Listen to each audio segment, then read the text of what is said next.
I started selling drugs when I was about 15. I stopped studying. I stopped doing homework. I stopped participating in school. I was like maybe 18 years old and I decided to start selling drugs. You got money, you got everything you need, but I didn't realize I was destroying my life all along. I used drugs pretty much every day during high school. I would go to school drunk. I managed to graduate, but it just cycled into a much bigger issue. I always been a child of sexual abuse, and I never said nothing about it. My secrets were my secrets, and they were my skeletons in the closet.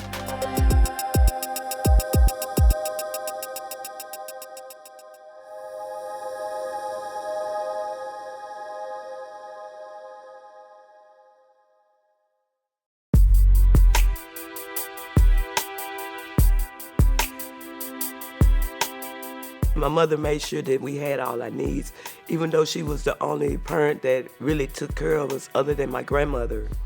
My mother got in trouble a couple of times and we had to go to my grandmother's. And that was the reason that I started running wild. It really started once my father and my mom had divorced. It started off as, with a family member. He would, sexually abuse me. And it made me promiscuous at an early age. Like I said, at an early age, I knew to myself that sex was power. And I would walk the streets and stuff and try to find somebody that I thought was interested in me and give me some money. My parents, they sent us to church, but they didn't go. They expected me to excel in academics and in sports because that was my norm. I believe that's when I began to lash out, just looking for that attention. I was approximately around 12 or 13 when I first started getting into trouble. I was molested by family friends for many years. I was 8 years old. I had just come home from school, and my mom was at work. My mom's friend, he pulled me into the room. He told me that if I told anybody what was happening, then he was going to kill me. I just remember this excruciating pain, and I blacked out. I just remember the sheets being full of blood and me trying to figure out how to clean this mess up before my mom got home. That kind of set the stage for what was to come. Even though I had the drugs, the money, the glory, as you say, it was a time that I got pulled off with a gun and got raped. And that was the worst experience of my life, during the whole situation.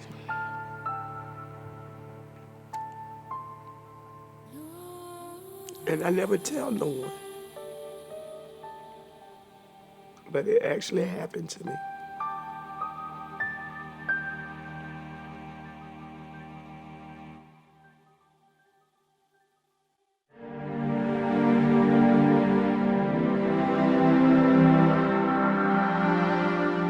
I decided, well, hey, I'm gonna sell drugs. It's fast money. And then I started using drugs in around 83. So basically, that was for maybe like 15 years straight, that's what I did. But it took me to go to jail to really realize and look at myself and decide, hey, what are you gonna do with yourself? You gonna continue to live or you gonna die? And the way that you're going now, you are gonna die if you don't do nothing about it. I met an older guy, walking the streets. He did me he beat me so bad. One time he beat me with a hammer and tried to kill me, and he told me that he was gonna kill me. I jumped in his car and I drove off. And I went and got high, and I was driving and had an attack or something, and I flipped out while I was driving, and I caused a 5-car collision. They found so many drugs on me, and I was already out on bond, Of course, I went to prison. I got 25 years at first. I got a nice job, but just ran into the wrong crowd.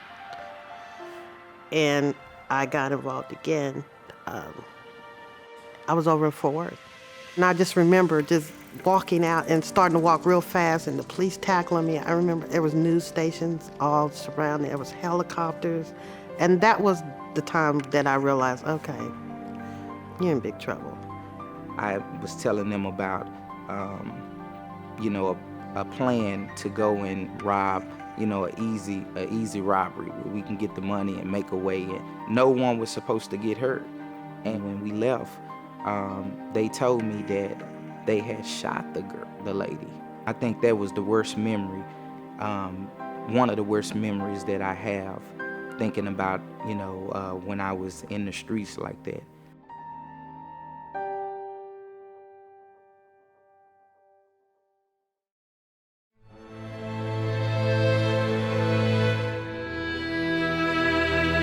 I went to prison, and that saved my life. And I know it sounds crazy, but it did.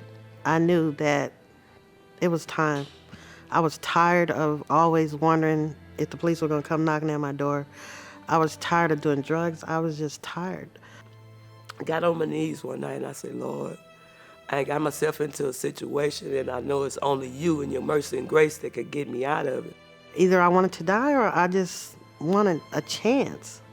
You gotta want to change, you gotta want to be helped. You gotta be sick and tired of being sick and tired, and that's where I was. I had been to so many programs that said they would help, and I just wasn't getting any help. And I just remember God, I'm sorry. I'm so sorry. Please help me. When I said that, there was an advertisement on the radio for Tory. I seen that they had employment coaching and things like that. And I said, okay, when I get out, this is where I'm gonna go check these people out right here. But then when I got into the Tory program, it was a whole different situation. It gave me the strength to keep on going and pushing forward. Just something to look up to and look forward to, because it was something they reached out to help you. You really don't know how much the program means until you need it and you're in one of those situations. So I would go in there and receive practical tools of, how to find a job, how to go on the interview, good life skills, how to make decisions, but at the same time receive that spiritual enrichment and nourishment that I needed to make it through that stage in my life. When I went in that door, it was like they planted a seed of hope, because I was happy. It was like I didn't have a past. I was so happy. When I walked out, I remember calling my mom and telling her, this is different.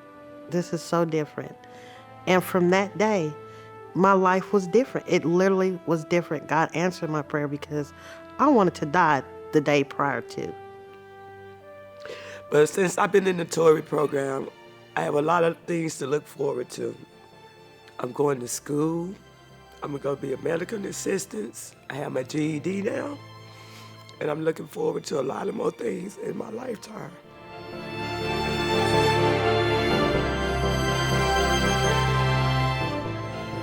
It just make you feel like you belong back into society again. I wasn't treated like an ex-offender or a client. It was like me and the case manager knew each other and she was trying to help me. Tory gave me hope. It gave me a lot of hope.